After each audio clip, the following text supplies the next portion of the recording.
Rain falls in steady, patient drizzles over New Orleans, the sort that leaves the city smelling of wet brick, river mud, tobacco, and coffee. The sort that makes every gas lamp shimmer across the cobblestones.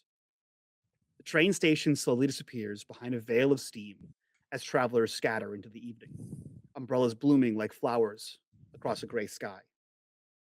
6 figures make their way into the city, boots splashing across shallow puddles. Water trickles through iron gutters and disappears beneath streets. Horse drawn carriages rumble past, their wheels sending ripples across the flooded stones. Shopkeepers pull canvas awnings lower against the drizzle while musicians huddle beneath balconies, their melodies drifting softly through the damp air. The French Quarter is alive. Life has gone on. Children dart between adults carrying baskets of bread. Laundry hangs between buildings despite the rain. Dock walkers laugh outside a tavern. Somewhere in the distance, church bells announce the hour. Yet beneath the ordinary rhythm of the city is something else, a lingering unease. People glance over their shoulders a heartbeat longer than they once did. Crosses hang from more doorways. Bundles of herbs dry beneath more windows. Charms of bone, iron, and woven reeds have quietly become commonplace. No one speaks of the murders anymore, but no one has forgotten them. The investigators turn onto Rue Saint-Limier. The church comes into view. It stands exactly where it always has, rising above the narrow street like a patient guardian. The shattered windows have been replaced, their stained glass once again catching the muted afternoon light. The broken pews have been repaired with fresh oak, their polished surfaces standing in quiet contrast to the older wood around them. The stone walls have been scrubbed clean. The churchyard has been reclaimed. The churned earth where men and monster fought has long since been leveled. New grass has begun to grow between the weathered headstones. Fresh flowers rest between a statue. And the iron gate swings silently on newly oiled hinges. Scars remain, but they have healed. For the first time since the siege, Saint-Lumier no longer feels like a battlefield. Inside, the sanctuary has begun to change. The rows of pews that once filled the nave have been thoughtfully rearranged. Many remain before the altar, enough for prayer and worship, their polished wood lovingly cared for. Martha has insisted on that much. The church is still, first and foremost, a house of God. Bookshelves line the side walls where empty spaces once gathered dust, already crowded with journals, ledgers, maps, and weathered volumes collected from across New Orleans. Display cabinets hold strange curiosities and recovered artifacts awaiting study. Large tables dominate the center of the hall, their surfaces littered with correspondence, city maps, sketches, and carefully cataloged evidence. Chalkboards stand against the wall, filled with notes, names, and threads of investigations still unfinished. Through an open doorway, the adjoining rectory has likewise found new life. Fresh linens cover neatly made beds, enough to house the investigators passing through the city. Cabinets are stocked with medical supplies, provisions, and equipment. Boots rest beside the door, lanterns hang ready for the next call into darkness. And the church feels less like a church and more like a headquarters, a sanctuary, a place where frightened people come seeking answers, a place where the darkness has learned exactly where to knock. Welcome, minions. This is another episode of Mundus Novus. This one is episode 44. This one is, of course, called The Dead Remember. Welcome in. Let's jump into things. If you guys like what we do here, you want to support the channel, the best way to do it is just like these fine folks over on our Patreon, link in the description down below. Join us in the Discord as well, link down there also. And without further ado, we'll slip right back into things. Previously on Mundus Novus, Alec uncovered evidence that the men of letters had known about the chorus for generations, while Lenore Flint warned that the entity does not come when you find it, but when it finds you.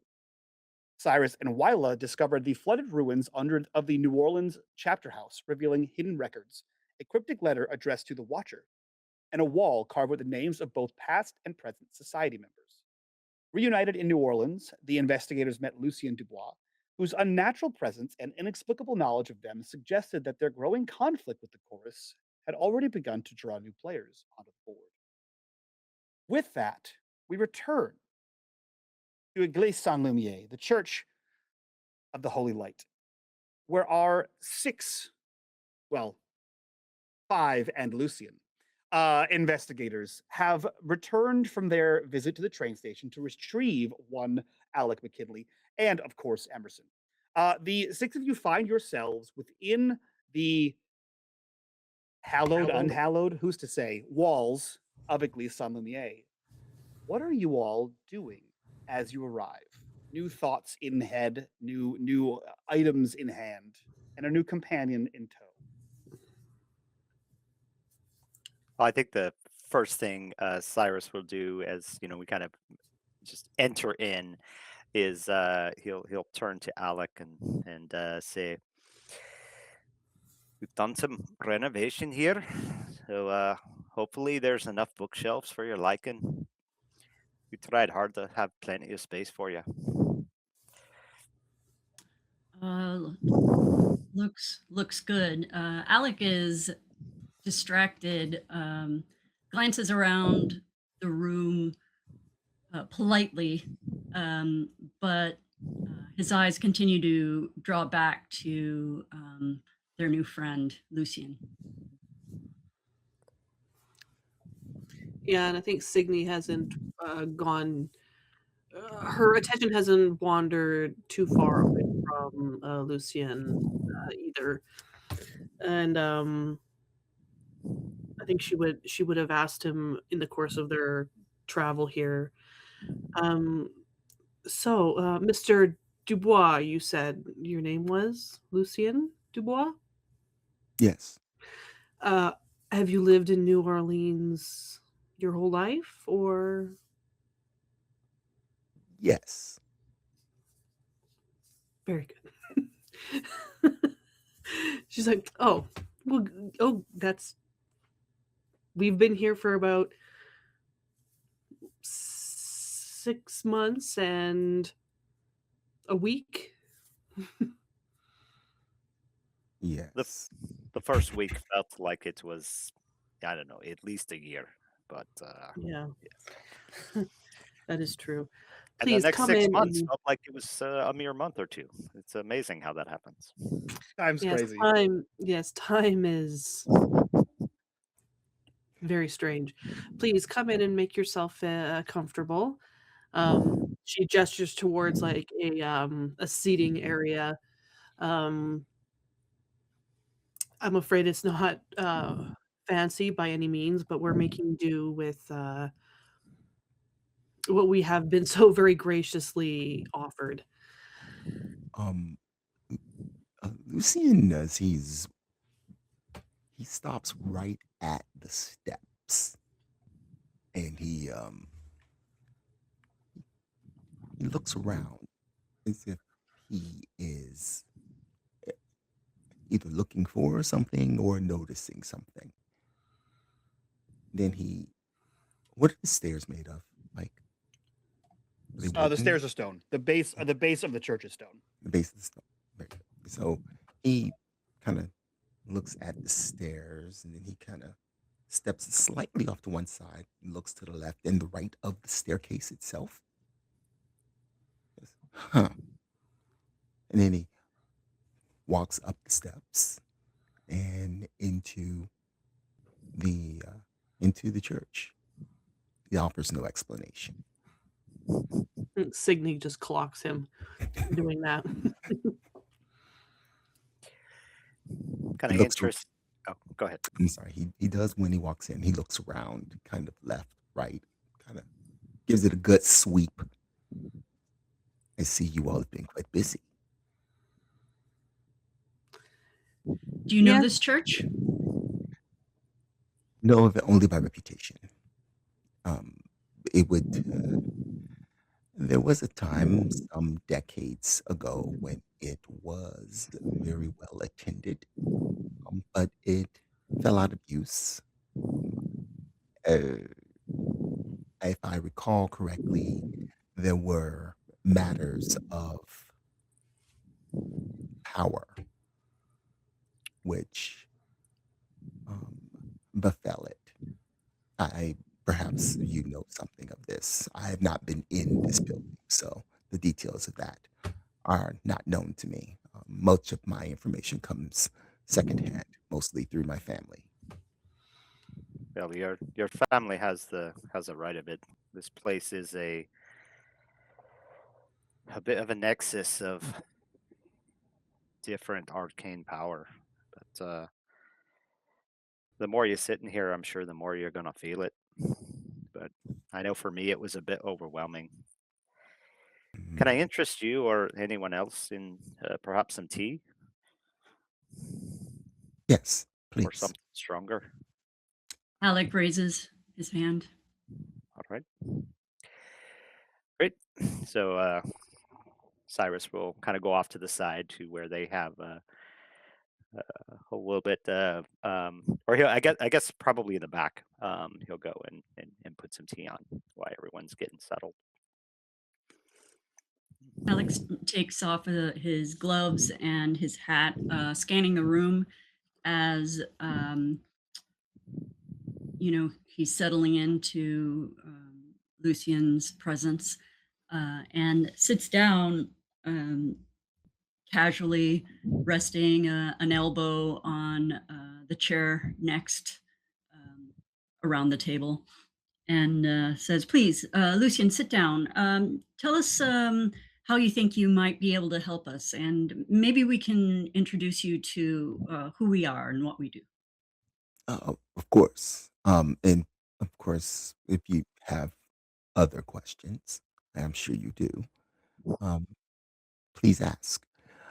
My specialty lies in, I guess, well, some would say a kind of magic. I don't think of it as such. I think of it more as a pathway, um, a means by which to understand um, others. I'm a practitioner of voodoo, um, and so of course also I have uh, some familiarity with the other practitioners in this area as well as the witches. Hmm. And is this pathway how you found yourself to be on the train station platform? Yes, more or less. That's fascinating. I think she also sits and she's regarding him pretty closely. You're not alone in this group in your involvement in the supernatural. I would say, well, I would be the most normal among us in that I'm an academic. Well, and Martha, and Wyla, they share with me. I don't know. We are citizens who are interested in ensuring that the supernatural remains in balance with the natural world. That is a very worthy goal. Martha, I've seen around from time to time, both in Yes, the where is Martha? distant past. Actually, so quiet here. You could see that in the background as Alec declared themselves the most normal. That that Martha was about to protest until Alex said actually, and then also there's Martha and Wyla as well, and then she quieted down after that. That's great. Um, I have noticed that there is this building is not. Am I wrong? Is this building not consecrated any longer? No, Martha was able to determine Uh, it is not. Unfortunately, I don't know how it became that way. It is one of our goals, at least before we return north again, that we re-sanctify this area. Perhaps in the meantime, we could apply some protections of a more spiritual vein, perhaps. Yes, we're very open to that. Cyrus does have a connection with a local business owner. I think she's expressed interest in helping us. Very good. Very good. I have had cause recently to apply such protections to a household in which, well, actually, that brings me to perhaps my reason for why I'm standing in this room with you. There was a matter of a burial recently.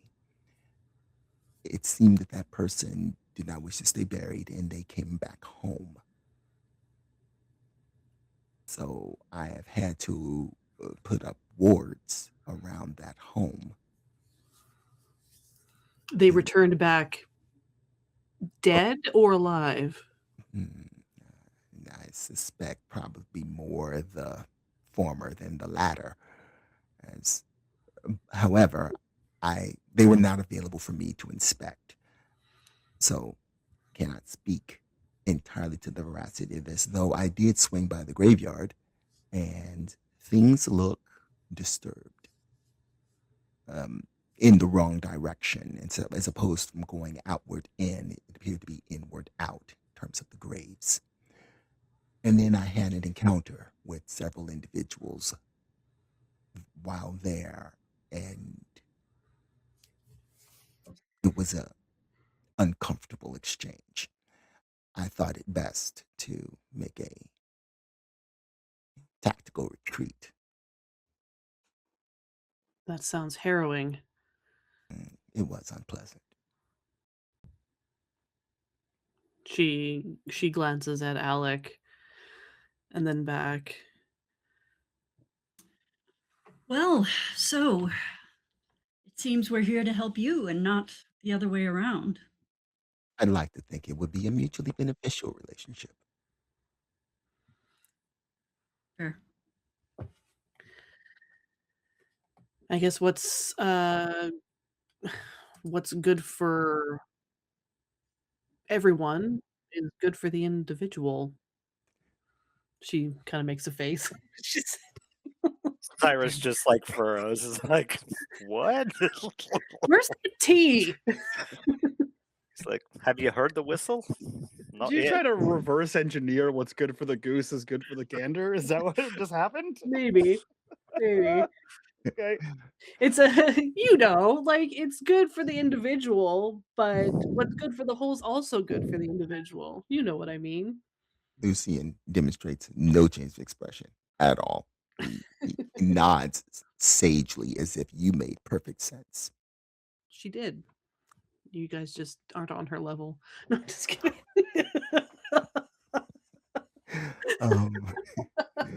She's from the old country. Yeah, you know, as Maybe that's Signy a said thing. this eloquent quote, Alec nods and writes it down. Oh, Mhm. very, very, very interesting. Anonymous, if you're looking for the quote source there. Anonymous. Of course, of course, of course. So, yes, that tea. But yes, am also aware that you all, once again, were. I say the words instrumental. What I mean is, you were solely responsible for the lion's share of the efforts that have dealt with the most recent crisis. I have friends and family who are alive as a result of your actions. And I wish you to know that I'm well aware of it, and I am exceedingly grateful. Well, that is very nice to hear. And this time she glances at Cyrus. because she very much remembers how Signy said that she doesn't care what happens here. But Cyrus was the one who wanted to help people. So she glances at him. I think it's worth I think it's worth talking about a bit. Let's see, maybe if we can help. Yes, you found the grave where this person clawed his way out, or their way out, or Yes, pulled out a notebook, dug themselves out. I did. And was the And body still in there, or was it indeed missing? oh, it was empty, quite empty. And then he was standing some several dozen yards Oh, away. And at which point I went to investigate, so I had an opportunity to get conversational distance away. interesting. So he's able to leave the graveyard, but he still returned to his abode in the cemetery. I am unclear on a great many details right now, one of which is where exactly are they abiding? Or perhaps they're returning to their graves, but I I wouldn't actually say that I know that to be true. There are more than one. I'm aware of that. Significantly more than one. And when you said you were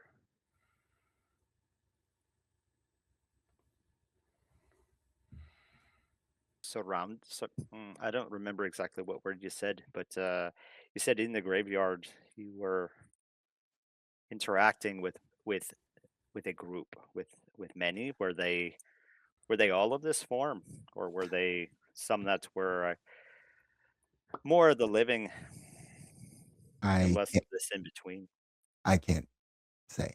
I know that I spoke to one. However, there were a dozen or more behind him, Hmm. and That's a they significant amount. quite. It is concerning, and I'm wondering either. And there has been a sudden upsurge in the number of recent dead over the last several weeks. So I'm wondering, I've not heard anyone else at this point mention people returning home. So I'm wondering where they're going. And unfortunately, the only place I know where we can start is the graveyard. Signy perks up a little bit. It's like, we love the graveyard.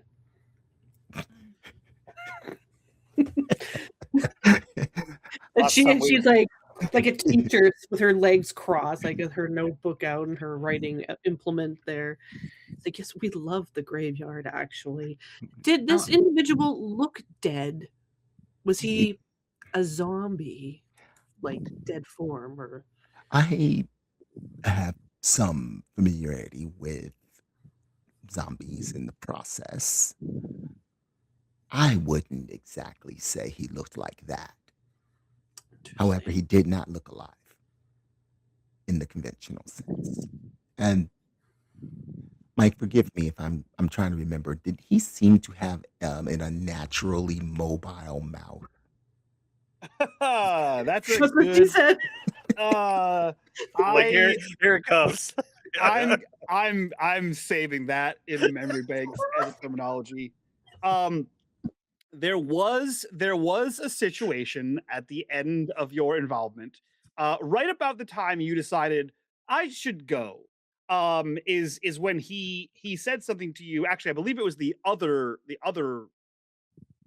person on the periphery said something to you and then smiled, what seemed to be a lot wider than normal.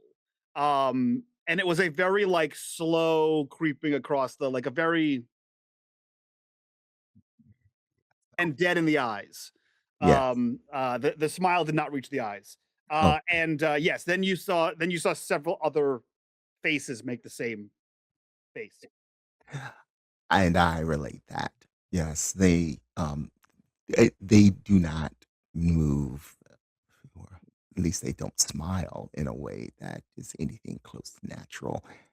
Um, they're very, I suspect, quite eager to make our acquaintance. So I would suggest we be prepared if we decide to go there, which is unfortunate because I too like to frequent graveyards for other reasons. Were they? Lucien, would you say that they represent a present danger Yes, absolutely. and must be Unquestionably. addressed in this moment? I only ask because I have only just arrived from returning from my family, to whom I wish that I could be reunited soon Mm. For a very important purpose. But if we should need to go to the graveyard today, um, it can wait. Well, I was there earlier today.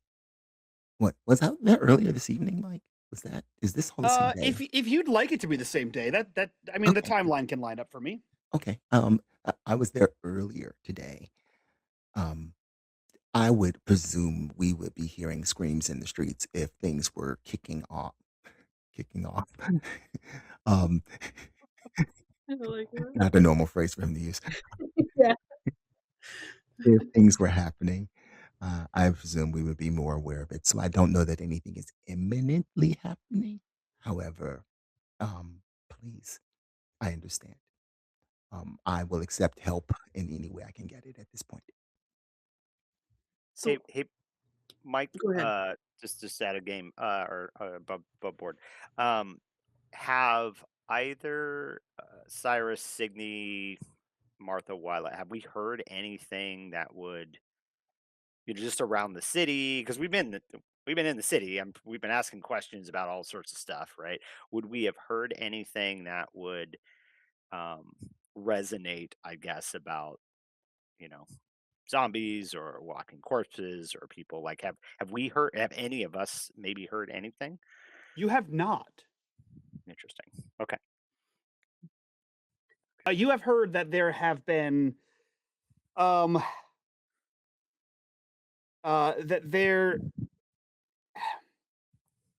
it's kind of one of those things where you have understandably like hand waved something in that bodies have been appearing, but not like murders, and it's most likely like the cleanup from what happened over the past 6 months, of like the cult you were dealing with, and also the fallout of werewolves, and also all the other stuff. So it's like there's been an influx of corpses to the graveyard, but it is easily hand waved as remnants of like what happened. Like there were a couple of corpses just around the church that had to go away. Um, so it could just be that people are finding these, and the majority, if any research has done to that, you would find that these are most likely bodies that belong to like members of the cult or whatever the local werewolf commune is. So it hasn't really caught your attention, but nothing has been reported to you or heard of any like dead returning or like corpses walking. Okay. All right. Cyrus will then just turn to Signy and go, I haven't heard of anything that reminds me of this story that Lucien's related. Have you heard anything? No. People die all the time, unfortunately. Like, especially in a city this size, we're probably looking at dozens a day of natural causes, being old age or illness. So, so nothing, at least violent, has been jumping out at us, or at least from what I've been hearing. All right. Mr. Dubois, Before Signy says anything, Alex sighs, stands up from the seat, and begins pacing back and forth. Okay. She, Mr. Dubois, and she watches Alec pace. You mentioned like a sinister smile. Would you say that your interaction was otherwise hostile? I think I was being very, very polite. I'm pretty However, sure you were. however, people have sometimes misconstrued my politeness as me being overly direct and unkind. Oh, that doesn't mean you're being hostile. I didn't But think I was being hostile. but with the We get that a lot in this group. Just yeah. saying. You'll fit right in. Good. But you said you felt threatened, and you It, it it was the you it was the congregation of them, and then Okay. followed by the smile. That Yeah. is an unmistakable threat. It was the word. What is the word? The toothy, I believe, is what you want Mm, to call it. right. I guess the other point that I wish to make, and I didn't express it as such, but and perhaps it's implied. Corpses, a corpse, okay, that might be a one-off. A couple of corpses, okay, also possibly a one-off. Multiple corpses, there's something behind that. There's usually an objective, an agenda, and that is usually something that implies a power. Yeah, especially when they're congregating for a single purpose. No, Cyrus, the spirits that you perceive, are they ever like that? A single-minded goal, or they more individuals? Well, it's not that much different than people. They can all have a common goal in mind, but they are all their own individuals. So that is, if it's, I'll use the term natural spirits. If it's natural spirits kind, then I would not say that they were controlled or aligned in any sort of particular way. As I've mentioned, some of my spirits around me, they all have a particular anger at the way in which their death occurred, but they have individual thoughts of their own and different motivations. So so I wouldn't say that what Mr. Dubois is describing is certainly typical spirit behavior, at least not that I'm familiar with. Can we not dwell on these ruminous conversations on our way to the graveyard? We have things to do. And with that, a whistle blows, and Cyrus says, "We'll be right back with the tea." So he goes off, grabs it, comes back, and serves Alec first. right. We could. Welcome back, We- Alec. We could. Yeah. Perhaps we could fortify ourselves with some tea. Yeah, Indeed, let's have some tea. I pull out a flask. Would you like me to fortify your tea? Yes, please. Can we say they have rudimentary travel thermoses? We can put our tea in. No, that's just an extra large flask. I Yeah. don't know what's funnier is rudimentary travel services or forcing Alec to sit around and drink tea for at Yes, least it's 5 tea months. time. Pinky's out. I go ahead Alec, and Alec, who's only ever hit the ground running, Yeah. forced to wait for tea. we Must have hot, been quite a long trip there, Alec. Maybe you should make it a double, Lucien. yes, that's not a problem. We will hot toddy you in nice hot toddy. Yes, we got you covered. So Yes, Toddy, I you say? add a little to hers, add a little to mine. I offer it to everyone else. Sadie will Yeah, take a nip. of course. Libations all around, I'm good. except for Martha And Wyla. and Wyla. While It's it's gonna be like, too tart. Wait. it's too Yeah. tart. Yeah, I was gonna say we don't have proper liquor laws yet. Wyla can have liquor if she wants to. Yeah, that's true. Yes, if you'd like, we can fast forward to travel. Yeah, it ends with them Let's do this. bottoms up, and she Shoots her a tea. hot tea back Yeah. like a Oh. shooter. Oh, it's a Oh. shot. Oh, I see. Yeah. Nothing like shooting a hot toddy. What an Moving on. inelegant way to consume tea. Yeah. Mhm. Well, she's Scottish, right? That's how the Scottish She has an consume their tea. undertone of not elegance. Oh, oh Sorry, golly. Scottish people. Yeah. I'm part Scottish. We It's okay. we have it on good authority that you are people who are to be loved. So there we are. Your invasion Regardless of of your Boston. inelegance. Your Yeah. invasion of Boston is well appreciated. Thank you so much. My entire character is my love letter to the Scots. So there you go. Yeah, so we'll cut to you, the group arriving at St. Louis number 1 cemetery. It's raining, right? It is drizzling. Okay. So she has an umbrella.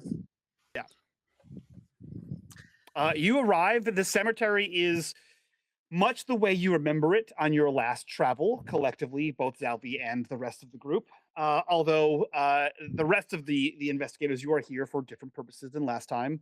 I don't know if you carry with you the accoutrements of a seance, but hopefully you won't find any corpulent werewolves here in spirit form or otherwise. But you walk in. The afternoon glow has sort of set behind some of the trees, casting long shadows over the city itself. You see some of the larger buildings sort of casting these same shadows. The crypts and the above ground, like I guess sarcophagi, sort of cast those shadows, and you see that there are groups of sooty children, each carrying poles with a little lighter that are lighting some of the lamps on the streets as they, meander by. And you make your way inside the wrought iron gates of the cemetery. You see all of the raised coffins. Where are you guys headed? If at all, if permissible, I will take them to the coffin that I found disturbed. You wend your way through the alleyways of this graveyard, and you bring yourself to the grave site of one Etienne Broussard.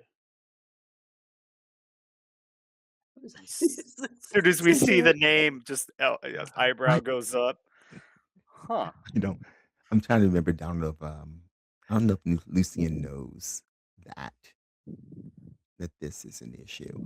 Yeah, that's right. He just knows Etienne Broussard. Yeah. Just, I point at it. Well, that This name Could is be not it. unfamiliar to us. Oh, really? The And dates below are What are the dates? he seems like he would be in his mid to late 50s. that is who I encountered. Someone in about that age bracket. Must be, well, perhaps descendant or A just a descendant. coincidence. So you don't know this Etienne Broussard. No, I wouldn't really no. say that we know the other one that we're referring to, as he died about 80 years ago. Oh, and I have conversed with his spirit, but he certainly was not alive recently. At least He not that I could tell. yes, he was involved in a previous encounter with the entities of some sort of the ones we fought back in November. I see. I see. have you spoken to the Etienne spirit recently, Cyrus? It was back in November. It Yeah, was in November. at the fight. Yeah. You in the sunken ruin. You've talked to him. Oh yeah. Oh, okay. Uh, actually, yes. Several weeks back. Are you familiar with the local lore or urban legend of the Vault of Shadows? I've heard of it in passing. I don't know details. That is where we have. Sorry, she gestures at Cyrus. Cyrus encountered his spirit. I cannot. I am having trouble thinking this is coincidental, though two people can't have the same name or have an identical name. This. I would agree. There are no coincidences. I also agree, especially in this city. It So, is a bit. Go, please. It is a bit of a travel, but perhaps on another day I can take you to the vault, and you can see. We can see what we can see there, and see if there's any sense of familiarity for you. Mm. But it's a good day trek out and back. What is this? It's a grave. No. No. Cyrus, what are you speaking of? There was at the old Men of Letters site out in the bayou. Wyla and I were poking around, trying to find anything that we might be able to get on the Men of Letters, and we found a cellar that was flooded, but was still relatively intact. Whereas the rest of the manor had been destroyed, and in that had an exchange with Mr. Broussard, and found a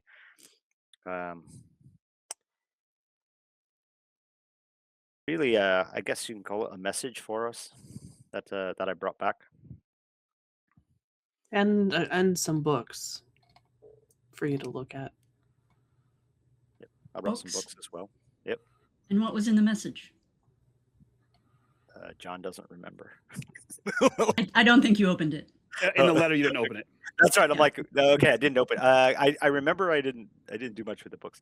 And you found Etienne's name? Etienne was in spirit form.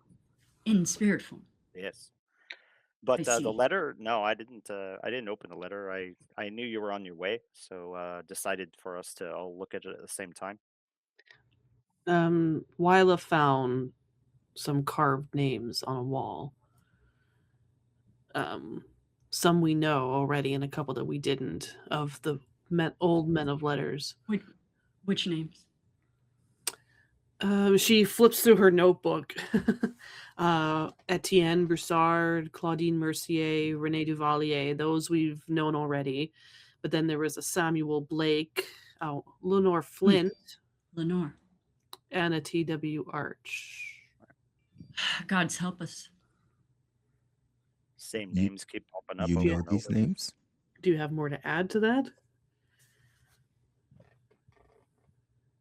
Indeed I do, but here we are in the middle of a cemetery, rather than at the table where I can review all of my materials.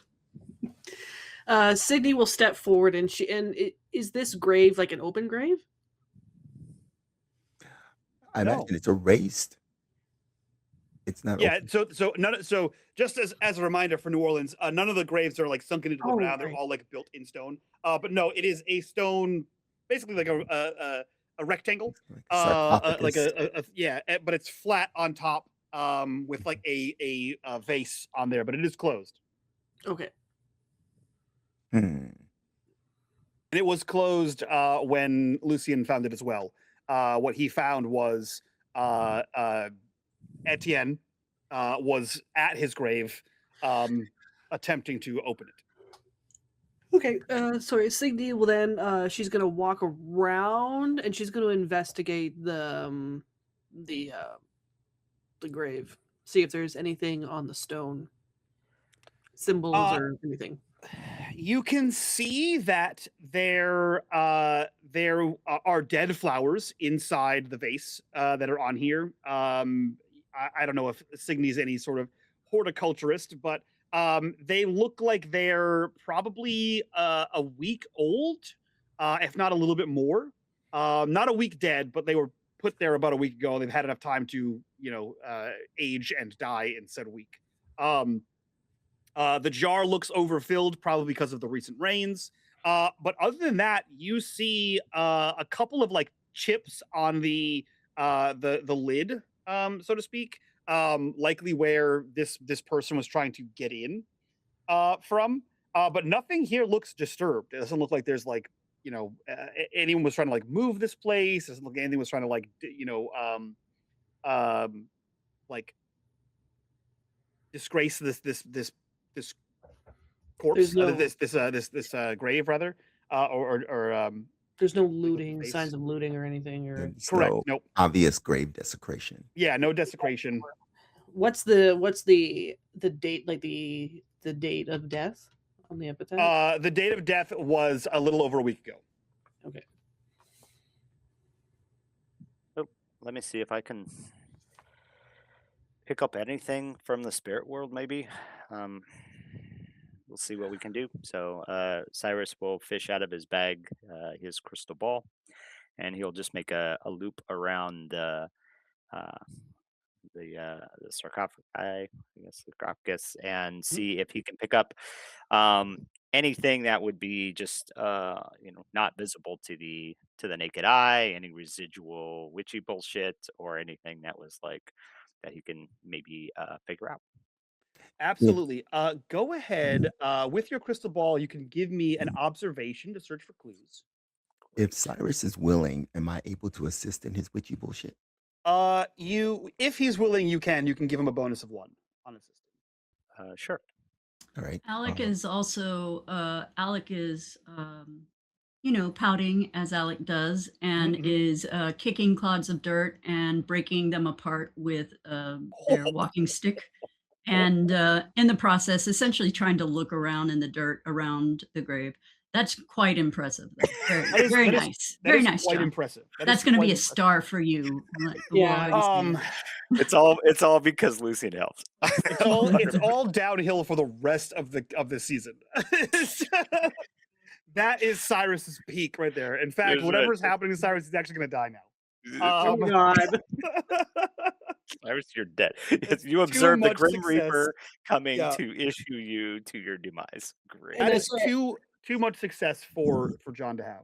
Sorry, and as they're circling and doing their witchy woo woo, and Alec is pouting, Signy just kind of steps over and she just like she links her arm through Alex's and like kind of just kind of like pulls them close a little bit, just trying to like knock their brain out of the little fugue state that they're in, and she gives them like just like a grin, like hopefully this seance goes better than last time,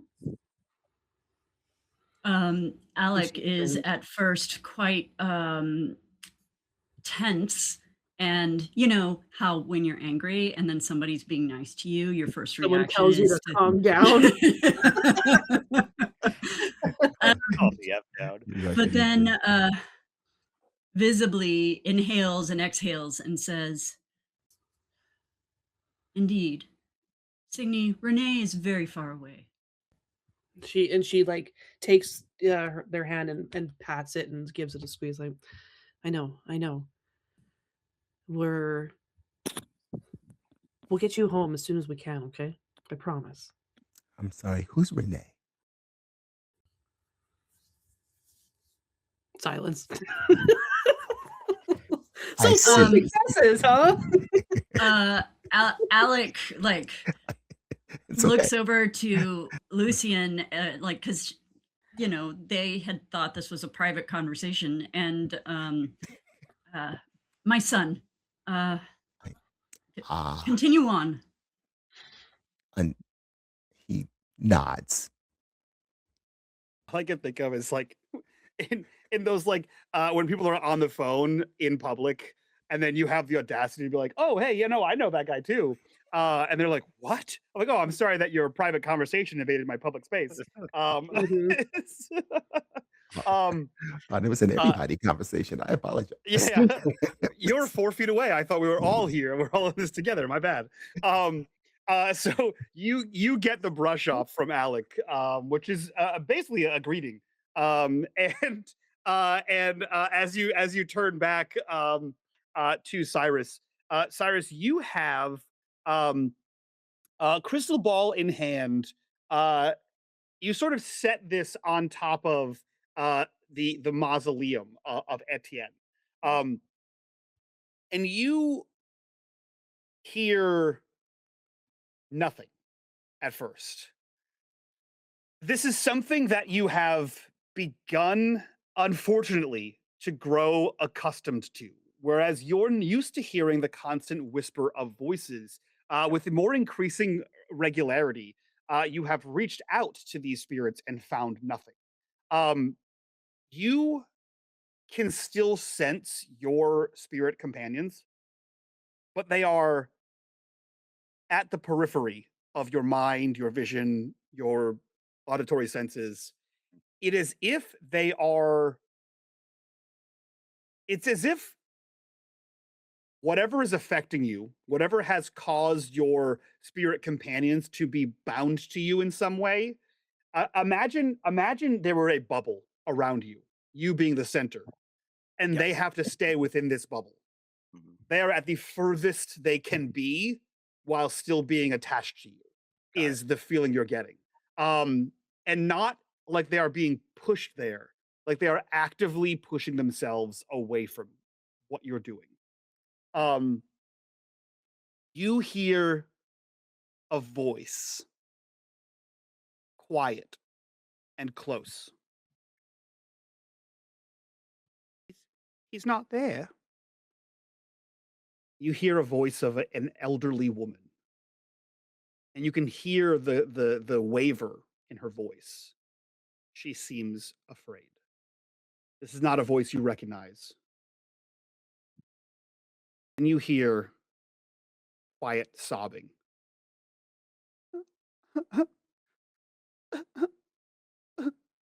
Mama can't find him. Voice of a child. Again, one you don't recognize. The grave there is it is empty. You hear a voice, and you see out of the corner of your eye a weathered old fisherman sort of give you a nod before stepping back. Not one of your crew, not one you recognize. Okay. You see that these people are all standing around the mausoleums. They are closer than your spirit companions. They seem to be perhaps the people who inhabit this cemetery, the spirits that may be called upon by descendants. They are here. They're aware of what you're doing, and they seem to be affected by whatever Lucien is talking about. Like they have seen it as well. They are not okay with what's happening. You 4 successes. Holy shit. Um, you sort of push this to the side. These intrusions, right? As you stand closer, almost like leaning over the mausoleum, looking into the orb as you're just kind of seeing these reflections off you, right? That no one else can see. They're sort of this spiritual light is sort of bouncing and refracting into this orb. Um, and you lean in, almost like pushing yourself closer to the orb. and you see your face mirrored here, and you can see the darkness of the mausoleums around you. And as you lean forward, that vision of yourself begins to almost recede, but not in a way that like it goes away. It's like it pulls back, and you're seeing this strange, like three-quarter overhead shot, and you're looking at a smaller version of your own face, and you see that it forms your body around it, and you realize that you're looking at yourself standing in a place. Doesn't appear to be the cemetery that you are standing in. But as you move to like look at the orb, you see that the smaller Cyrus, if you will, also looks around in the same way that you're moving, almost as if mirroring you on a miniature scale. You a tambourine sounds. You you look around, um, and you see that there are thousands of lights in the distance, and it's everyone else can see Cyrus leaning forward and looking. And Cyrus, it's almost as if your perception has switched, and you are now in this dark space, and you begin to see these lights sort of glowing. They look like candles, maybe just the flicker of a candle, but you're not seeing where the base of the candle touches the wick. You would see that glow, and you would see at least the top part of a candle, like the white or the glass. And you're not seeing that. You're just seeing that glowing sort of orb, and you realize that there are thousands of them, just stretching out as far as you can see. It almost looks like they are sort of lights or will of wisps bobbing along, Yeah. all sort of moving around. And then one by one, you see them pop out of existence. They just sort of boop, the light goes away. One here, one here. And you see them start to move from where they are, moving away from the ones that are sort of disappearing. You see them drift out almost like buoys bobbing on the ocean. And you realize that even though they began to spread in separate directions, they all seem to home in and relocate towards each other and begin moving in a specific direction. And as you sort of look around and try to orient yourself in this vapid darkness, you realize that if you were to do the same orientation at the cemetery where your physical form is, and point your body in the direction of where all of these orbs are moving to, you would be facing the bayou. And something settles in on your mind, Cyrus, and you have a confidence that if you were to face that direction, draw forth a compass and a map, that if you drew a straight line from where you were in that direction you were facing, you would cross the area that you know as the Old Men of Letters chapter house, or the Vault of Shadows, as you have, at least Signy has referred to it as. You see that there is no fear in these creatures, these lights. Not that it's easy to tell fear in a hovering ball of light, but they don't seem to be moving fast. They seem to be moving at an even pace, sort of bumping into each other almost. But they all seem to be moving in a direction as if they are being called. You see that as these begin to move through the crowd of these little orbs, you see that as it's like sort of moving in and out of each other, you realize that it was hard to keep track of everything. And then you see as the crowd sort of disperses, not every one of these lights left. A good number remain. They remain hovering, floating where they were, not moving. And you realize that these are dead. These are spirits There, or souls or however you want to put this. And the ones that have remained are ancient. These are perhaps the original settlers, the indigenous people, victims of forgotten epidemics, whatever this was. These are not the recent dead. These are not the modern dead. These are not the dead of those who may have fought in a recent war. You feel the age on these. You hear one speak, and you don't understand the words that they're saying. You hear them speaking in another language. Cyrus, how long did you spend here in New Orleans before you became a wild mountain man? he would have spent probably a month, maybe Okay. Okay. something like that. Like essentially the length of what would be a typical job. I don't think he did multiple jobs there. He just did the one, and so yeah. So maybe a month, give or take. Okay. Weeks. You don't understand. You don't know what is being spoken from this spirit. You can see it sort of pulse as it talks. But after a few seconds, the words it's repeating sort of make sense in your mind. Cyrus he will be repeating out loud whatever he's hearing to the rest of the group, right? I mean, You he's clearly hear elsewhere, but he is like, I'll repeat it just in case, so you hear the spirit say something and it translates in your mind to again. again. Okay. You feel the spirit pulse as you say it back, and it responds again. The remembering.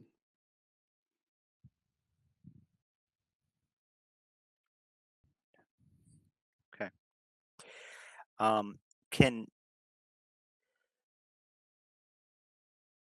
back when we had the vision of all of the spirits, basically being drawn somewhere, Hmm? was there can I get a sense of relative to the vault, where or the cellar, what direction that was, or was that being pulled away? Was there anything orientation wise that he could figure out?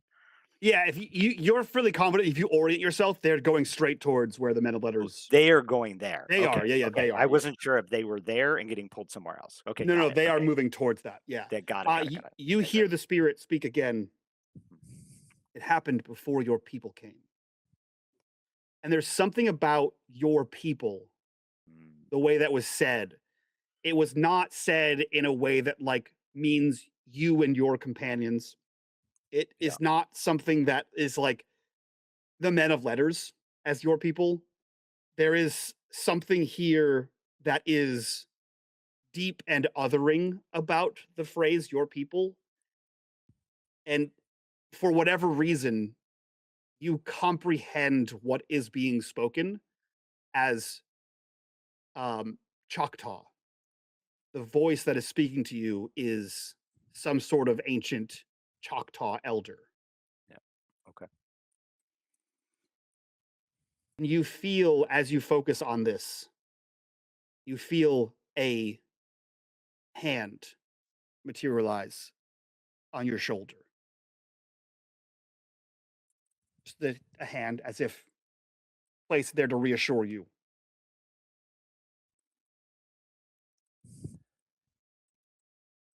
Thank you for whatever you can share with me. And thank you for making it clear where you're from. The hand applies pressure as if in an attempt to turn you towards it. He'll turn around. You see the Etienne Broussard that you know. He looks weathered. He looks exhausted. If a spirit could sleep, this one hasn't slept in centuries. He looks at you, eyes weary, bags under his ghostly appearance. He points down. He says in a very tired voice, "That's not me." You can tell he's referencing down where your physical form is, meaning the mausoleum below you. I didn't think it was, but I thought maybe with a person of your stature, perhaps you had found a way to come back and had left again. But it seems like not.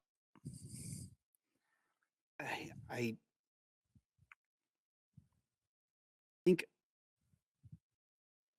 think I had a son.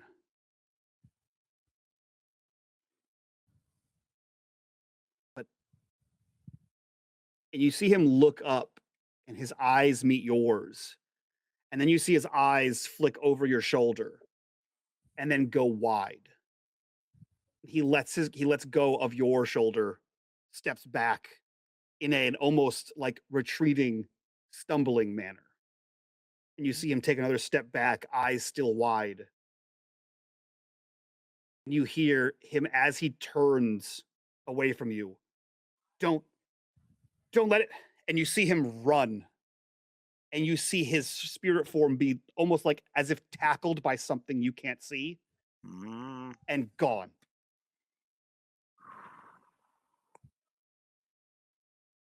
Yeah, I mean, Cyrus, I guess in this space will just yell, "Etienne!" You would all hear the words that Cyrus has been saying out loud. And he What will do you reach do out. as you see him disappear. He will go to where he will try to move towards where he was at. You will your spirit forward, Cyrus, and you begin moving. And it feels like you're pushing yourself through knee-deep bayou waters. It's a slow slog as you push forward. And as you do, you can almost feel the water pooling around your knees and ankles, soaking into your boots. And you push yourself forward, and every step that you make forward, this black void around you begins to change. You begin to see wisps of trees, smaller, a lesser amount of mausoleums pop up, and somehow you know this is different, and you begin to pull yourself through this. The cemetery, St. Louis #1, is smaller somehow. Everything feels like there is less and also more space here. You begin to pull yourself forward, and those begin to fade away as well. And the sense of closeness of confinement begins to fade away as well. And you see the ground around you begin to become less and less sodden with water and bayou. And you find yourself on land that you can kind of see almost as if looking through like frosted glass. And you see land. No graves, no city, just expansive marshland all around you. You see people in the distance. You see settlers. You see native. You see people you don't even recognize as what the garb they're wearing is. Some of them you see them hunched over, far more hair. You see a couple of them turn back towards you, brows furrowed but low and protruding over their eyes, all hunched. And they all turn back and look in the same direction. You realize there are hundreds of them, all staring in the same direction, waiting for something. The last thing you see before this vision fades, you see all of them speak in unison. The dead have always remembered. The vision fades and you see yourself trying to regain focus as the fading light of the sun mixed with the candles from outside, the lanterns from outside, you know, reflect and refract inside your crystal ball. And there's that moment of like waking up from sleep and having to get the sleep out of your eyes. This sort of feeling washes over you as you feel yourself exhausted standing over the mausoleum of Etienne Broussard.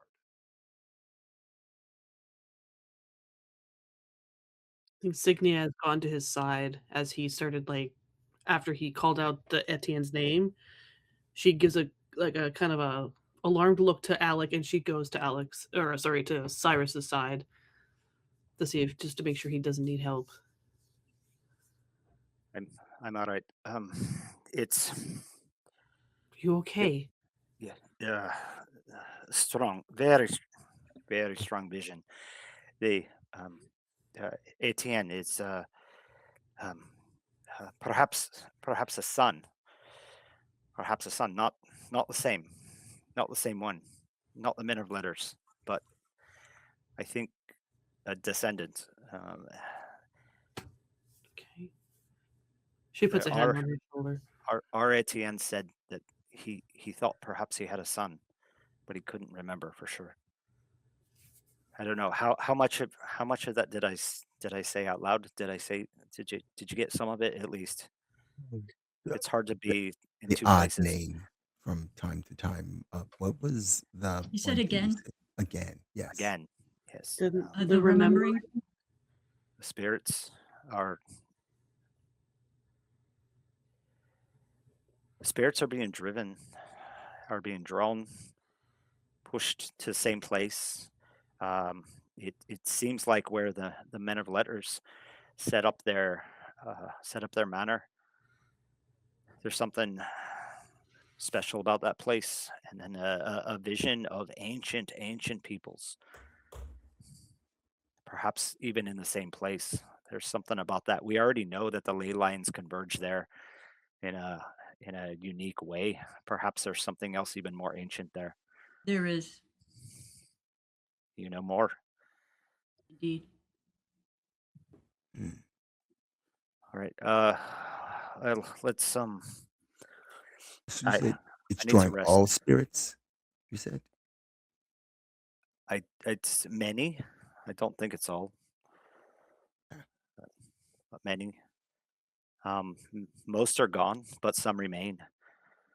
Some, the most ancient, remain. That could be part of my vision. you But say gone. How do you mean? moved on somewhere new, or perhaps taken. But Etienne's spirit was right there in front of me. We were conversing, and something came after him. He turned to flee. A spirit fleeing is a terrible thing you don't want to see. And he ran and didn't get very far before something tackled him, and they both disappeared. I could not see what it was. But what could that be? Spirits? How can they be tackled? I don't know. It could have been another spirit or interacting, or it could have been someone from our world pulling him away, blocking in some way. Oftentimes, the spirit world is not literal. You see things in the visions that are, he's not necessarily tackled, but maybe just removed, if that makes sense. It's a way that my mind has to interpret things that none of us can really understand, and sometimes it comes out garbled, but we'll do our best. Digny gives him the flask of the hot spiked tea. He will drink. Thank you, Signy. So you Perhaps we think can talk something more was trying to details. was something trying to keep him from communicating with you? Is that what you think? I don't know. I it could be more of a sense of that is why the other spirits were going away and vanishing one by one. Or it could be something more specific, but it was unclear. But I'll relate more of the details to you once my head clears, perhaps on the way back. Is there anything else here that you might be able to find? Just a more, I guess, earthly investigation.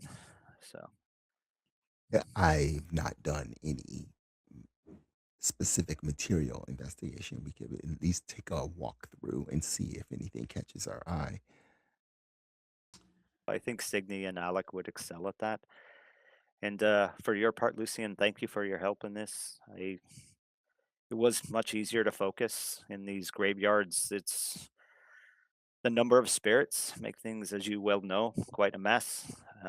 It's difficult to focus, but with your help, that's went much better. So I thank you for that. Of course. Well, at least nothing is. She looks around.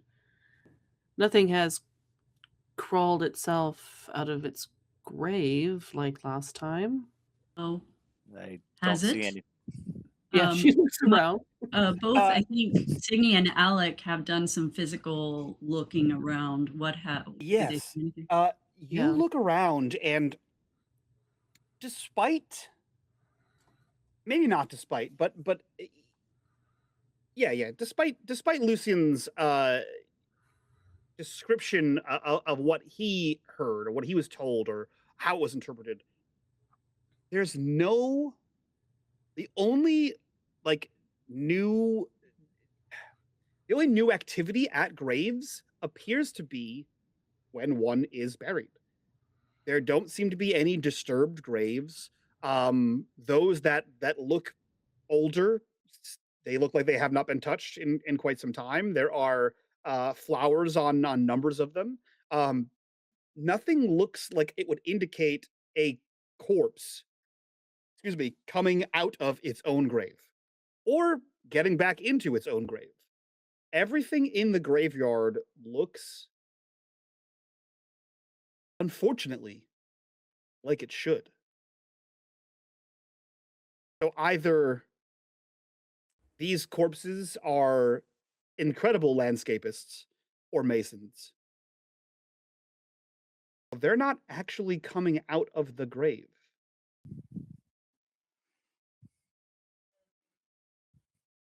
They also just like hanging out in cemeteries. They just like hanging out. It's cool. They're actually goth. Yeah, they're goth. They're They're proto goth. OGs. Yeah. As all zombies are. Yeah. Etienne had gone back home, right? Yes, according to his widow.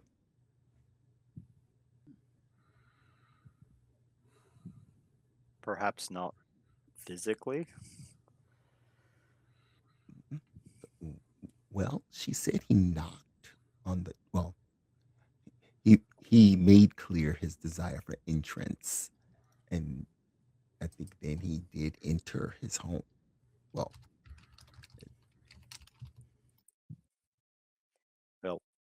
I think from what I can tell so far, there is evidence here that something is disturbing the natural flow of souls. Not sure what yet, but something is moving them to where they're not naturally supposed to go, or perhaps blocking. Something is off. Well, you said the chapter house in the bayou was a convergence of ley lines. So you're Seems saying that that they're being drawn there. I think so. or something. Yes. Is there a That's- nexus there? A Yes. nexus? Apparently. And the church. Both. Yeah, the church is one as well. Yes. But Are they yes. going there? Well, I don't know that that's true right now. That was true at some point. Right? may Visions not- are tricky when it comes to time, but I would The I would make that assumption for now. If they're not going to the church, it could be because it's not consecrated anymore for some reason. Maybe. We might. I don't know that the manor house would be consecrated either, though, for that matter. No, but at least it may not be consecrated in the same way, which is also concerning. Oh, Maybe I'm just making up a whole new concern that isn't really a thing, but what if someone were to consecrate the church for their own purpose? there are many ways to consecrate a place, as long as there's a power behind it to which it is dedicated. What concerns you about the church being consecrated, Signy? Well, I'm just thinking of all the negative powers that we've been encountering lately. And I'm not naive enough to think that they don't have belief enough to consecrate essentially the same way a Christian or Catholic religion would be able to, except for their own purposes. Think about what Mother Superior was trying to do, and that weird religion that she was spouting. And she pointedly is not bringing up Renee in this situation and in this context. Well, even Sure. if the church were consecrated,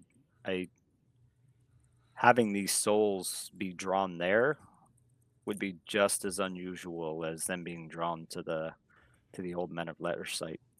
Like, that's not souls all getting drawn to the same place, the same physical location. They should be moving on. They shouldn't be standing around here unless there's some reason, unless they have a purpose. Alec puts his hand on Martha's shoulder before she has an outburst and says, well, whatever that is, it wouldn't be consecration, Signy. No, but not as the typical word definition that we might use, but the outcome is the same. The intent is the same. Desecrate. One person's devil is another person's god. Yes, unfortunately. We will say desecrate. Much There you more go. fitting, I'm sure. Motto, but okay. I could also just be making a stuffed out anthills. You know the saying.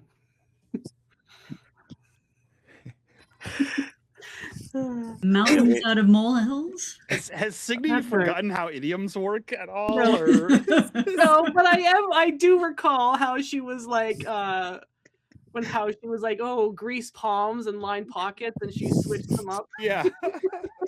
It's like a bit now. It's just like, Yeah. Oh, it's awesome. Actually, it Making should just larger be- hills out of tiny hills. I Yeah. think it should just be a Signy thing. Yeah. Yeah. I had intended it to, and I totally forgot. But Now G's gonna go home and make a bunch of just the Idioms wrong and idioms, mess them just all like up. Yeah. misspoken idioms. Mike's gonna open my backstory and it's gonna be 50 pages of nonsense.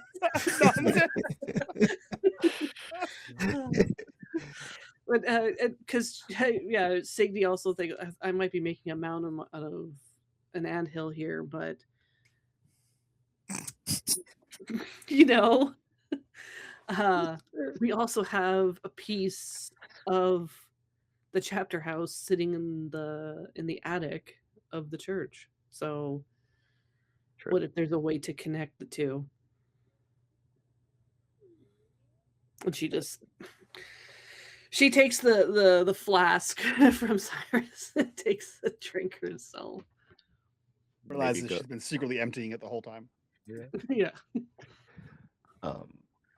Okay, so then, based on what we have so far, the only actual concrete point of inquiry that we have at this point is the Men of Letters site. Yes, it seems we have some convergence. Let's return to the church. I can show you what I found, and Cyrus, perhaps you can share what you have found.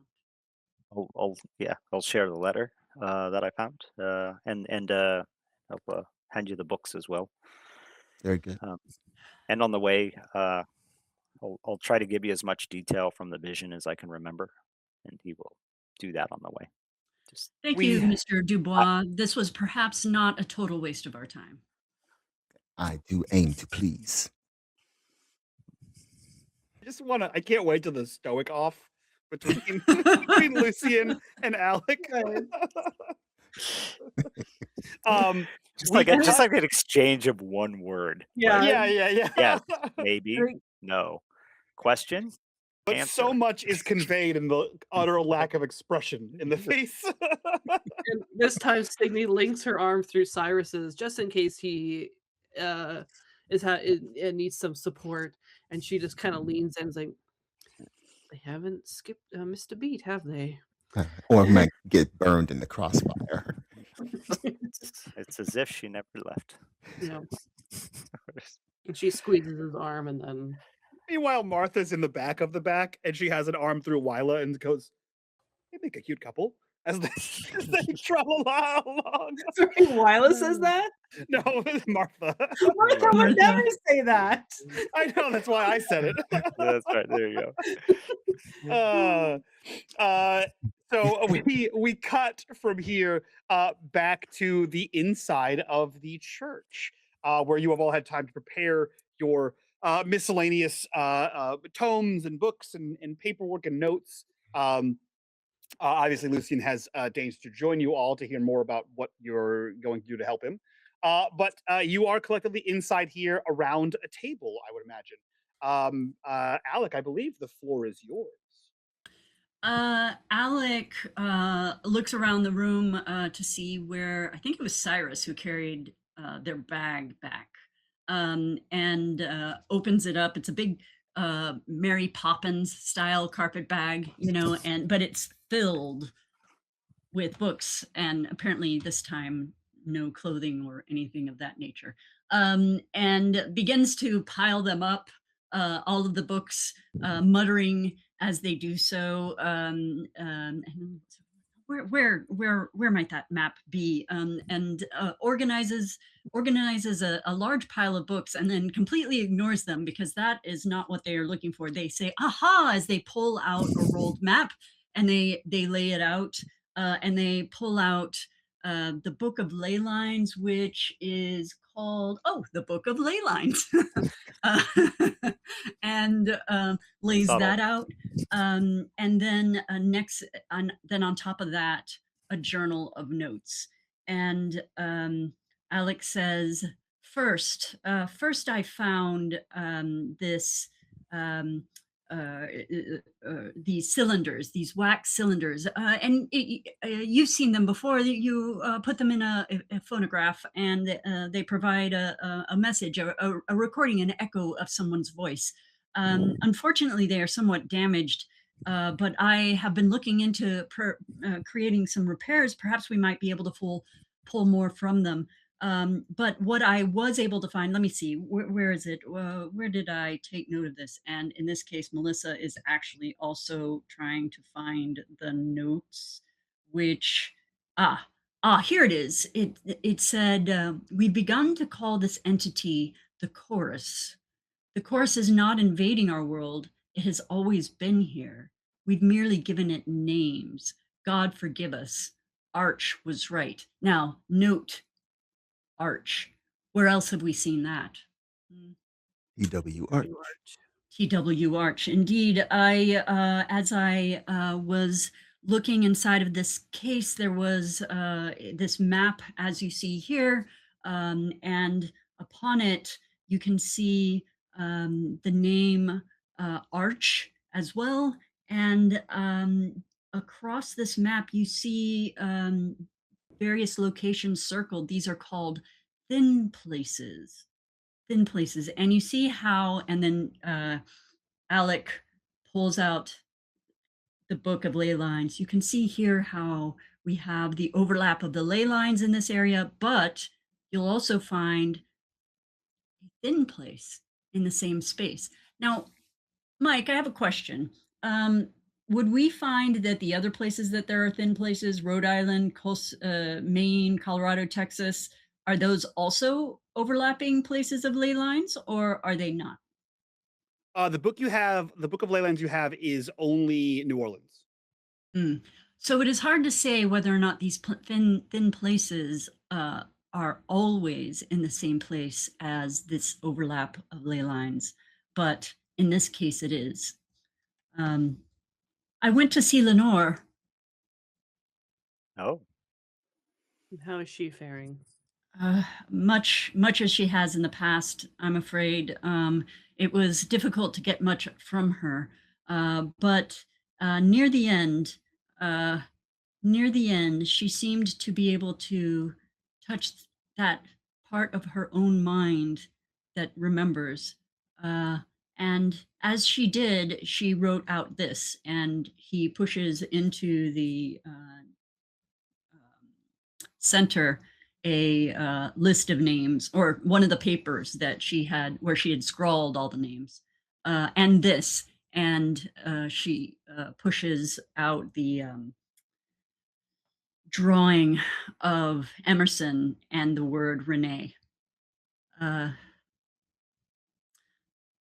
This is the posture in which I left Emerson when I went into her room, but she did not see him. These names will all be familiar to you. And if you'll remember, they're essentially everyone who is associated with the men of letters, either modern or otherwise. And among them as well is the name Lucien Dubois, which they double tap with their finger. See here? And that is why I was willing to speak for you, Mr. Dubois. Clearly, you are one of us. What concerns me is this here, and they tap the name of Renee. I also had something of a visit or a vision myself, and Alex's eyes glaze over, and we, have the scene or memory of Alex's encounter on the train, which Melissa does not quite remember. But I think it said something like, "I know your name now. We now know your name." Is that right, Mike? Yes, it did say something like that. Hold on, let me pull up my notes. It's in Sorry, the too many notes. it's in the italicized letter at the top. You keep digging, you always keep digging. You brought him home. Good. The devil knows your name now. He knows Renee's too.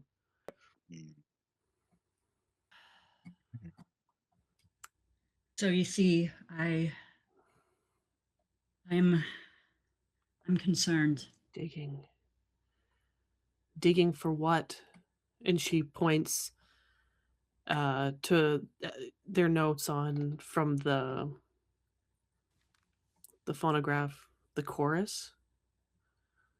I thought digging meaning research, but given that what you found was in a basement, perhaps also physical digging, perhaps digging into graves, perhaps Yes. all of the above.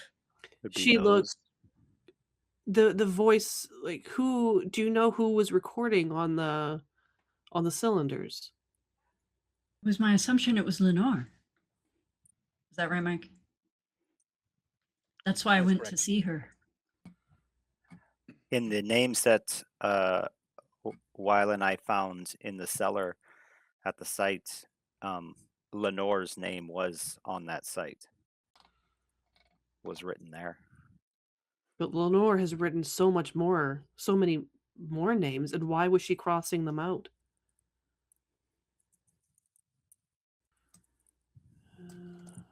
Those people who are no longer alive, no longer active,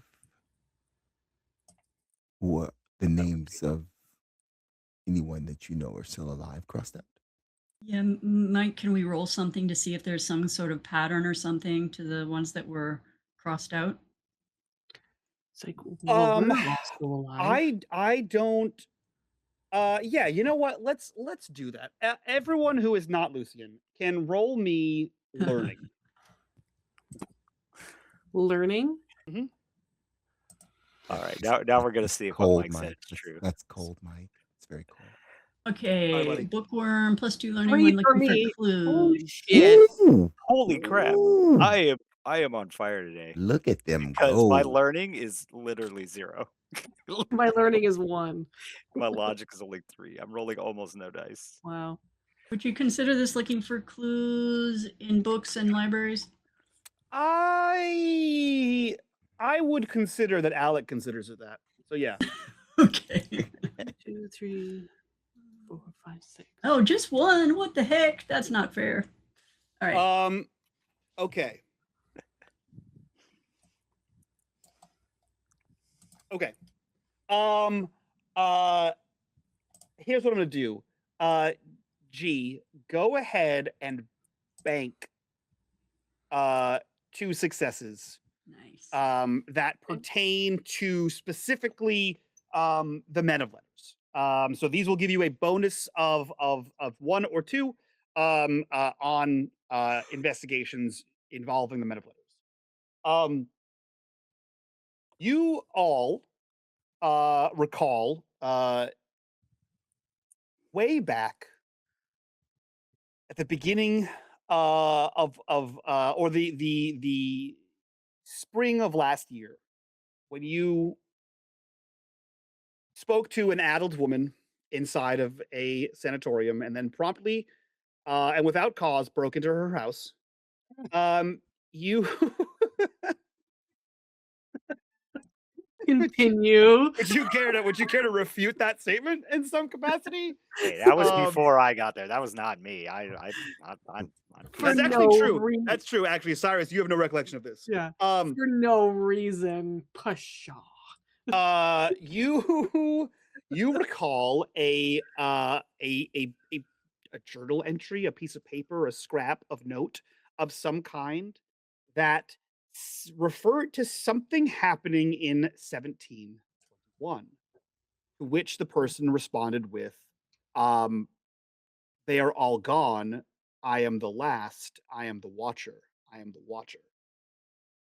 Again, here, but 6 months ago, you found a strange a note about the Men of Letters here in New Orleans that referred to something happening in 1721 and the fall of the chapter house. You're fairly certain that the names that are all crossed out, your names aside, Mhm. were Men of Letters, members of the society. They are all more than likely deceased. That being some 80 years ago. When you found Coven Crest, it was in disrepair. Upon speaking to Niles Lane, he said that no one has occupied this house in quite a long time. It would seem that those are names, and several of the other names, Alec, you will have seen inside the Libro de Invisibilia as people who have written a note about different kinds of Vaesen, different kinds of monsters or creatures, etc. Yes, that is why Alec assumed they were all men of letters. They appear to be all men of letters, and your best guess is they are all deceased. Besides you. Now, none of you have officially declared yourselves as men of letters. Well, perhaps that's not true. Perhaps Alex has. Cyrus, as far as I'm aware, Cyrus has also never officially associated with men of letters. He had his own little group. And Lucien, you were all unaware of him until arriving here today. So how are all of you and Cyrus and Lucien also on this list of what is all men of letters? That eludes you a little bit. Melissa, you have a question. Is TW Arch crossed out? Oh, that is a good question. That is a great question. Oregon. Hold on. I have to go to my Lenora Flint notes.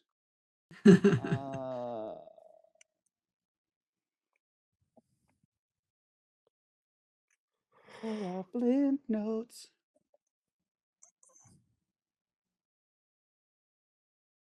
I believe Lenore also said that Arch was right. None of the names on Lenora's were crossed off. Only in John's flashback. Got it. And in mine was TW Arch crossed off. TW Arch was not crossed off. It was written over and over and over and over again. Right. It was just repeated, right? Yes. It's like mad, but everybody else in the sand. It wasn't like engraved like the others. It was in the. It was in charcoal. Everyone else's name was carved in the stone. TW Arch was written in charcoal over and over again. Got it. Sorry, Mike. You're saying that in Lenore's drawings where she wrote the names, they are not crossed off. Any of the I names? don't believe they are crossed off. I think she just wrote the names. Okay. Just because when I was doing the notes, it says I think she's I remember it was crossing out. I thought she was crossing them off. He was crossing them off. It says crossing out names on various pages. Right. That's and then you listed the names. Hold on. Stand by. Which is fine. I just want to correct the notes if that's incorrect. What happens when you're writing across multiple worlds? And maybe some of those are relevant. Like literally, Mike slips into an alternate dimension all the time. Yeah. Get back to us on the TW Arch thing if you need to sort something out. Yeah. So, that name was not crossed out. So Lucien would perk up with a rather what feels to him like an urgent question. Am I to understand that I am considered one of your men of letters? Indeed. Alex speaks with complete confidence. Why did you say it like that? I'm just kidding. Yeah, as Signy says, or at least working towards the same goals. And she holds up a medallion she wears, and sometimes she fumbles around with it. It's a shield knot, like a Celtic shield knot pendant, and she turns it over, and it's not on this thing, but on the back, it's carved into it is the symbol for the men of letters. This was from my mother back in Scotland, and she gave it to me before she died, and she told me to find them. The men of letters, that they would help. Little did you know that you would become one. I guess that's her way of saying that I would be helping myself. I see. All right, then. So then our next stop is this building in the bayou.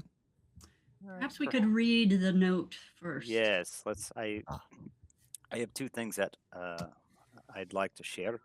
One is this ledger, and he takes one of the waterlogged books. It's called the Concordance of Hollow Places. I wonder if that's your thin places. Quite different name. Interesting. Alex snatches the book. I lean over just to I'm assuming I'm sitting probably next to Cyrus. Signy is probably walking about as he's asking. I go, At this point, we're like she's standing. she's a bit grabby with the books, I notice. When We can all share. Alex like, yeah. when it comes to books, yeah, she's a bit, yeah, he's a bit on the grabby side. That's fair. I understand. Just so you know, Alec, Cyrus found the book in that condition. It wasn't. He didn't do it. Yes, he didn't do it. Well, as far as you all know. Oh, never mind. I I'm assume really that you would gonna- be castigated if you made it wet. Only if I admitted it, which I'm not going to. Yeah, Alec is turning the book over and tisking before opening it up and starting to leaf through it. I did say the cellar was flooded, so. And then the other thing I have is this letter, and he will I do want to pull out- slide in real quick. I believe, if my notes are to be believed, you did not actually find the ledger, but you found reference to the ledger and that it was sent north. Oh yes, sorry. Yeah, okay, sorry. It says I have a Sent yes, north. Yes, Hmm. and noted. North. Oh, that's right. Oh. North Sorry. where? Sorry. Probably to the manor. It was The noted manor? as, it was noted as a coven crest. So perhaps you have it. Forgive Or- me. Another question. What's a coven crest? We have a It's- headquarters. It is another chapter In New house for the England. men of letters. One that has not been destroyed, like the one here. It hasn't been used in possibly multiple decades. It's owned by Lenore Flint. That's I how see. we're connected to her through all of this. I Prior- understand. Prior men of letters. Well, I only sort of understand, but I gather there is a lot that I do not know yet. Please continue, Cyrus. My apologies for interrupting. Thank you for correcting, Mike. You were correct. It was a reference, yes. And then I also have this letter, which is addressed for the Watcher, which is why I didn't want to open it by myself. So, and he has it's a folded piece of paper with a wax seal on it that has the middle letters significant in there. So Have you investigated it for your business? I haven't For magical, no, but we can certainly do that. Perhaps before we crack a seal? Lucien, do you want to do the honors this time? I certainly can. All right. There's a scene in Pirates of the Caribbean where they meet Calypso for the first time, and they ask about her, and Jack Sparrow says she's a little, and that's all I can think of is Alec be like, "Hey, have you investigated it for your?" It looks fine, but what about the? Yeah. I can totally see Alec using the words woo woo. Yeah, doesn't want to lend credence to the magic. Doesn't. That's right. Yeah, Alex would just say woo woo. Yeah. Or- I won't have you possibly have something horrible happen to you. You'll take a look at this, Lucien, and there's nothing about this that seems off. You see a yellowed envelope. The one thing that you note that sort of sticks out to you is pressed into the wax seal. The seal shape is the same shape on the back of Signy's pendant, which you would know, along with like a litany of symbology, right, is called the unicursal hexagram. It has various meanings, but it is a symbol of power. Go ahead. So the letter is addressed for the Watcher, and I don't know that any of us are the Watcher. So I'm not saying we don't open it. I'm just saying that it wasn't necessarily addressed to us. That said, it was pointed out to me by Etienne Broussard. So And perhaps the it's only okay for us people to read it. who seem to have any authority with that symbol would be you all, right? The now. men of letters. Yeah. Well, The men of letters. I don't I don't recall signing up to be a men of letter, You've been signed up. but I certainly associate enough that I'm not going to argue. And it's possible that whenever this was written, Mr. Arch was the only one. All right. Well, shall we? What's the worst that could happen? So many Do you want me things. to enumerate the She list? knocks Or... on the wood table. So many things. Gee, that's such a good way for me to be like, and that's where the episode ends. And that's that right. is the That would end be of such the a perfect- episode. I have the letter and I want to read it to you guys, but that was such a fucking perfect boop right That's there. the name of the Oh, next worse. episode. Yeah, what's the worst that happened? Episode 45. So you slide a letter opener or a blade of some kind underneath the wax seal to pop the thing open, and you see a piece of yellowed and brittle paper stained by decades of swamp water in here. Some of the lines have blurred together, some of the edges have been blackened. But you see a folded piece of paper, which you open delicately. And it reads as follows. To the Watcher, if this letter has reached you, then our chapter has already fallen. Do not waste your time looking for survivors, there will be none. Not because we shall all perish, because in time, none of us will remember who survived. That distinction has become unreliable. When first we began our studies of the phenomenon now called the chorus, we believed ourselves hunters, then scholars, finally jailers. We were wrong in every respect. The chorus is neither creature nor spirit. It cannot be killed, bargained with, nor imprisoned. It is older than every name mankind has given it. Older even than the land upon which we built this chapter. We mistook it for an enemy. It is closer to weather or gravity, a law we failed to understand. There are places where the veil grows thin. The dead linger there. Memories linger there.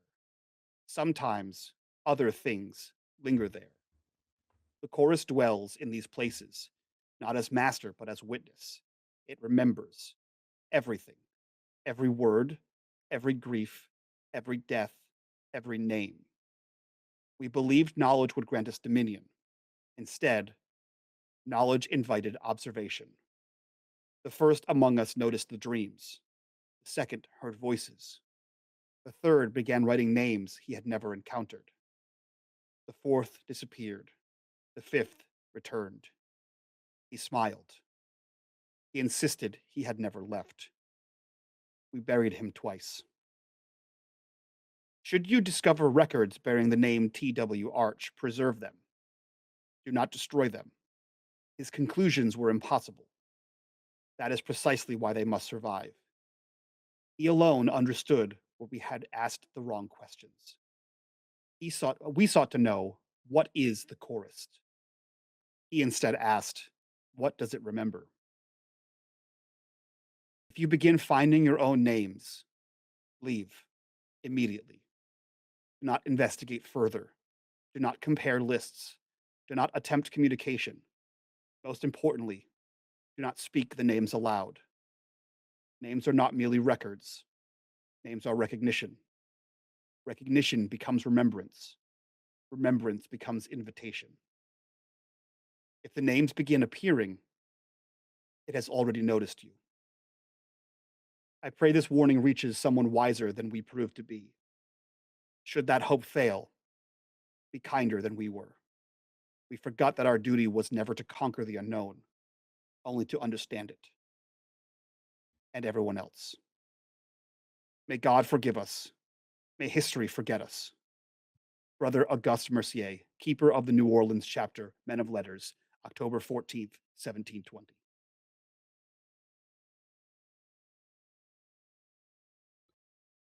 As you examine this, there is a slight discoloration in the back. Turn it over. X to flip. As you turn the page over, you notice something not written in the same ink as was the first page, but in graphite. Only a few words remain legible of whatever was scattered across this. You can make out the following. Watcher in Rhode Island still believes the hollows are separate. They are not. There is only one hollow. It merely touches our world in many places. And then I need everyone looking at this to roll me and investigate.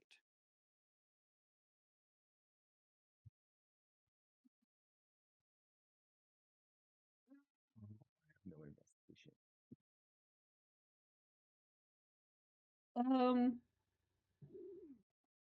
Yeah. I'm gonna use those bank successes for Okay, this. give yourself a +2. Um, I will let you know that Cyrus has already succeeded. So actually, no, Holy never mind. smokes, I got one. I can't believe it. oh yeah. I don't get 2 free successes with my 4. No, you get 2 +1s. That hardly seems equal. 2 successes. Did you include your bonuses in that, or was that just natural? That's the +2, yeah. Cyrus, Signy, and Lucien. Lucien, however, you have barely any context for this other than the words that have been spoken to you today. You all see at the very bottom, almost entirely rubbed away. If Arch lives, do not let him speak. And that is where we end this episode of Mundus Novus. Yeah, boy. Mysteries abound. Wow. Yeah. That was Mister- Mysteries cool. Oh my Very god. Let's cool. play. Let's keep Ah. playing. All right, let's start over. Let's That's right. that is it for episode 44 of Mundus Novus. This one, of course, being called The Dead Remember. A good contender for episode 45 is What's the Worst That Could Happen? Or just the worst so- is happening. Yeah, Although that's what she It said happened. is a close second. Yeah. Yeah. It's ... It happened. Yeah. So that's it for us. We're gonna go around, do our introductions so that we can get the hell out of here and do our after show. If you guys want access to our after show, please join us over on the Patreon. Link in the description down below. You can join us at the $5 tier, get access to this after show, all the other episodes for this show, and all the other shows we've done for the past couple of years. And I believe you can join for the first week for free. So go check that out. Even if you don't want to commit, join us at the free tier. You get access to my thoughts. I post a lot of like bloggy stuff on there for everyone to read, including the season 1 recap, which was not streamed, of Mundus Novus. It's up there now. The season 2 one will be up there this coming week. And then going forward, both of the links for those will be attached to all past and future Mundus Novus videos. So you can get them right in the description down below. That being said, let's go around, do our introductions so we can get the hell out of here, do that after show. We will start with Melissa. Who are you? Where can we find you? And what, pray tell, are you up to? Hi, I am Drathdeer here on Twitch and in Mike's Discord, and I am Games with Stories on my art website and on YouTube. And I mentioned that because I recently dropped on YouTube a little video where which had a time lapse of me rendering Mr. Lucien here. I think you can see him on the overlay. And then I edited a little bit of the beginning of Lucien's story into that too, and it was a lot of fun. So Hell yeah. that's me. Definitely go check out that website. There's all kinds of amazing art there, and then go support the YouTube. Why the hell not? It's just a fun little hobby. So go check it out. Like it, subscribe, do all those fun things. Speaking of Zalvi and Lucien, Zalvi, who are you? Where can we find you? And what, pray tell, are you up to?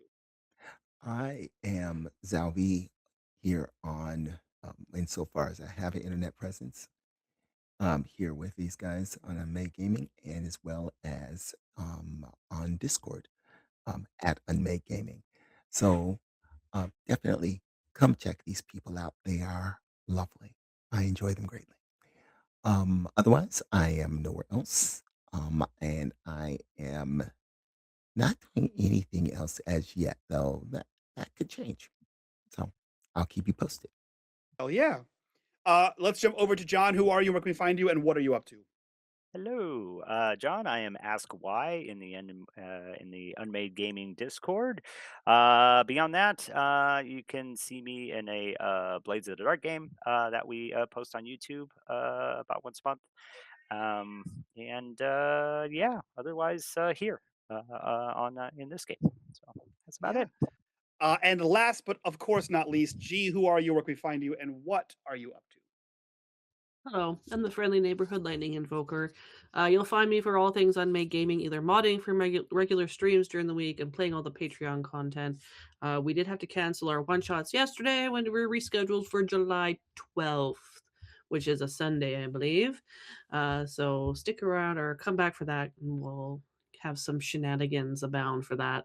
Yeah, Blaze in the Dark with Melissa and John here, and then the new Patreon campaign, Ruins of Heaven, and then yeah, you can find me in the Discord all the time. Hell yeah. And as always, if you guys are joining us over on YouTube, go ahead and hit that like button, follow, subscribe, do all those fun things, leave some comments. And if you made it this far, comment an emoji eggplant for us. Just, for For fun. for funsies. Please leave a comment. It helps. Because why not?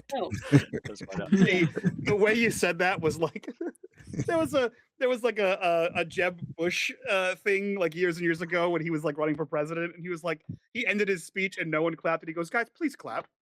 Yeah, I remember that. Guys, please like, comment. Guys, please clap. comment. Yeah. Oh my God, please comment and leave a like. I'm gonna have to now edit Jeb Bush being like, please clap. Please comment. It's at the end of videos. All right, that's it from us. We will see you guys next time. So from all of us, that's it. Bye. See you later.